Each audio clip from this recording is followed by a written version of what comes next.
Hi guys, శిఖర ప్రతిష్ఠంది long video పెడతానన్నా కదండి, అదైతే కొంచెం లేట్ అయింది.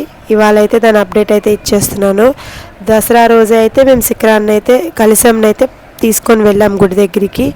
ఇంట్లో ఉన్నన్ని రోజులు బియ్యంలో అయితే పెట్టాము. అక్కడికి వెళ్ళాక చక్కగా ఆ రోజైతే ఊరేగింపుగా అమ్మవారి గుడికి అయితే తీసుకెళ్ళాం కదండి. తీసుకెళ్ళాక అమ్మవారి దగ్గరే డ్రమ్ములో అయితే నీళ్లు పట్టి ఆ నీళ్ళలో అయితే కలశాన్ని పెట్టాము. అలా పెట్టిన కలశాన్ని నెక్స్ట్ డే పంతులు గారు వాళ్ళు వచ్చాక తీసి నీట్గా దానికి అభిషేకం అది చేసి మండపారాధన ఏదైతే చేస్తున్నారో పంతులు గారు వాళ్ళు దాని ఎదురుకుండా అయితే ఆ కలశాన్ని కూడా పెట్టాము. ఎందుకంటే ఇవాళ ఈ పూజ అంతా ఈ కలశం కోసమే కదండి.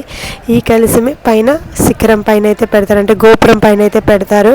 సో అలా అయితే గోపుర ప్రతిష్టకి పూజలు అయితే స్టార్ట్ అయినాయి. మొదటగా అయితే మండపారాధనలో కలశాన్ని అయితే పెట్టి పూజ చేశాం కదండి. ఈలోపు అమ్మవారికి అభిషేకాలు అయితే స్టార్ట్ అయినాయి. సో అమ్మవారి అభిషేకాల్లో కలశానికి చాలా విశిష్టత అయితే ఉంటుందండి. అందుకే అభిషేకాలు చేసే ప్రతిదీ కలశానికి కూడా చేశాము.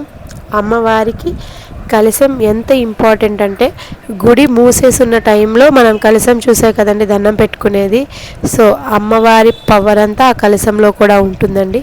అందుకే అమ్మవారికి చేసే ప్రతి అభిషేకం ఇప్పుడు ఆ కలశానికి కూడా చేసాం. ఎందుకంటే ఆ తర్వాత పైకెక్కి అయితే అభిషేకాలు చేయలేం కదా ప్రతిసారి. సో అందుకు ఆసారి అయితే అమ్మవారికి అన్ని అభిషేకాలు చేసి అయితే అందరూ పైకెక్కారు కలశ ప్రతిష్ఠ చేయడానికి.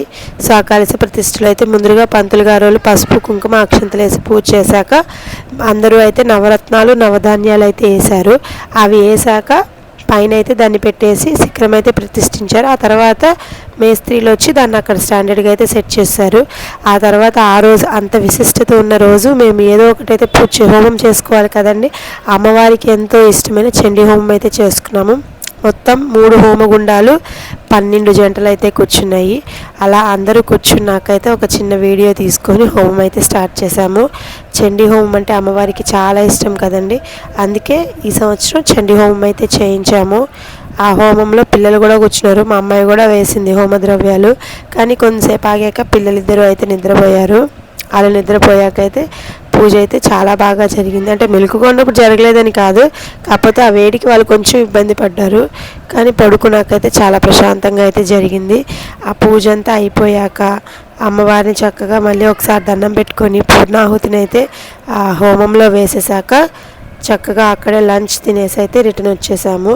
మేము ఇంకా కొన్ని చిన్న చిన్న పనులు ఉంటే అవన్నీ చూసుకొని నైట్ మేము వచ్చేటప్పటికైతే 9 అయిందండి. కానీ పూజ అయితే చాలా బాగా జరిగింది. సో ఇక్కడితో అయితే ఇది అయిపోతుంది. పూజ అంతా అయిపోయాక ఆనందంగా ఒక చిన్న స్టెప్ అయితే వేసాము. ఈలోపు అయితే అమ్మవారు ఆనందంగా వచ్చేసి నా పూజ అది చాలా బాగా జరిగింది అని అయితే చెప్పారు. మాకు కూడా చాలా హ్యాపీగా అనిపించింది. సో దాని తర్వాత అయితే మేము ఇంటికి వచ్చేసాము. So thank you for watching. అలానే ఛానల్ని సబ్స్క్రైబ్ చేసుకోవడం మాత్రం మర్చిపోకండి. అలానే మా అమ్మవారి ఆశీస్సులు మీ అందరి మీద ఉండాలి అని కోరుకుంటున్నాను. Thank you.